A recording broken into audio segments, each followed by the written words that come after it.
ধারণা করা হচ্ছে যে এটি 1000 কোটিতে পৌঁছাবে 2056 সালে এবং 1090 কোটিতে পৌঁছাবে 2098 সালে এবং প্রতি 500 বর্গ মাইলে একটি করে মেডিকেল কলেজ আছে। এটিও বিশ্বের একটি রেকর্ড। এবছরের যে প্রতিপাদ্য বিষয়, ন্যায্য ও সম্ভাবনাময় বিশ্বে পছন্দের পরিবার করতে প্রয়োজন তারুণ্যের ক্ষমতায়ন, এই প্রতিপাদ্য বিষয়টি আমাদের আজকের বাংলাদেশের সঙ্গে খুব চমৎকারভাবে মিলে গেছে।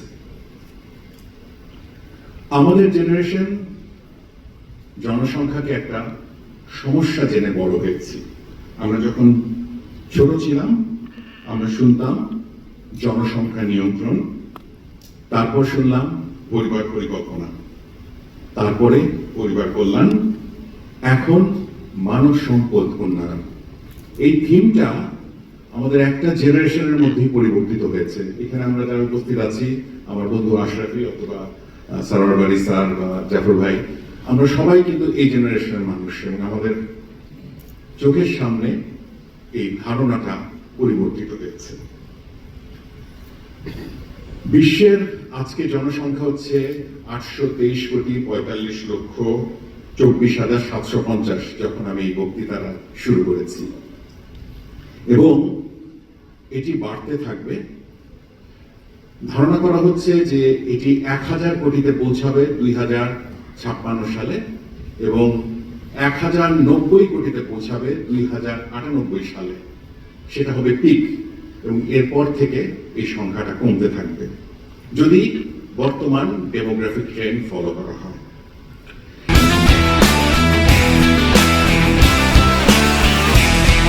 এবং বাংলাদেশ হচ্ছে বিশ্বের সবচেয়ে ঘনবসতিপূর্ণ রাষ্ট্র, যদি আমরা স্টেট যে একেবারে ছোট স্টেট রিপাবলিক যেগুলো সেগুলোকে বাদ দিই।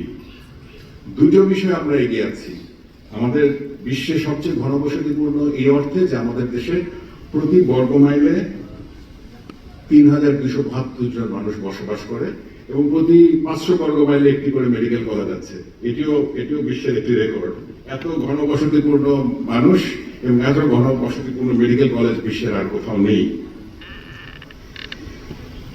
ডেমোগ্রাফিক ডিভিডেন্ড বলে একটা কথা আমরা সবাই জানি এবং লক্ষ্য রাখা প্রয়োজন, এই ডেমোগ্রাফিক ডিভিডেন্ড কিন্তু একটা জাতির জীবনে একবারই আসে।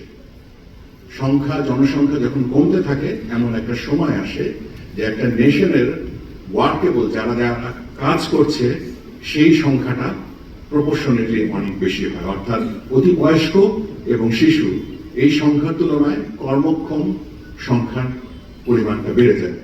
আমরা এখন সেই ফেজের মধ্যে দিয়ে যাচ্ছি এবং আমাদের দেশের বিগত বছরগুলোতে যে অর্থনৈতিক উন্নয়ন হয়েছে তার একটা বড় কারণ কিন্তু ডেমোগ্রাফিক ডিভিডেন্ড, যেটাকে আমরা নানাভাবে অন্যদিকে চিত্রায়িত করার চেষ্টা করেছি।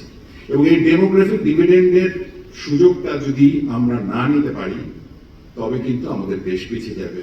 যেমনটি বলেছিলাম, এই সুযোগটা বিশ্বের যে কোনো দেশের জন্য একবারই আসে এবং আমাদেরকে এখন সেই সময়টা পার হচ্ছে এবং সেই সময়টাকে আমাদের ব্যয় করতে হবে। এখন ডেমোগ্রাফিক ডিভিডেন্ডটাকে ভালোভাবে ব্যয় করার পথটা কি? এর পথটা হচ্ছে মানব সম্পদ উন্নয়ন।